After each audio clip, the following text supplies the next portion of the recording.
जय श्री राम समस्त को। जेहेतु आज सोमवार तो भाई तुमर आज रेडी हो जाइए मंदिर जावाकू। मंदिर रे पहुंचिकी बाबांकर दर्शन और पूजा अर्चना सारिकी मो मंदिर बाहरी गली। मंदिर घर को फेरु फेरु बाटे देखिली किछिटा कुकुर और तांको छुआ थिले तो तांको खाइबाकू देदेली। तापरे मु सीधा बाहरी गली मार्केट को ब्रेकफास्ट करबा पई। तो ब्रेकफास्ट रे आज थिला मोर दही बरा। जमा लेट न करिके मु सांगे सांग खाई देकी बाहरी गली बुक स्टोर को। बुक स्टोर जाइकी किछिटा इंडेक्स फाइल पेपर नहीं आसिली। तापरे सुना पिला बेले घर को फेरी आसी मु मोर लेखालेखी कार्यक्रम स्टार्ट कर देइथिली।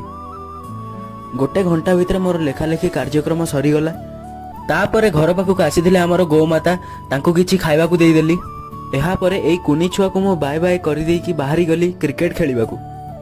तापरे जबरदस्त गोटे क्रिकेट मैच 10 ओवरिया हैला। तापरे मु घर को फेरी आसिली।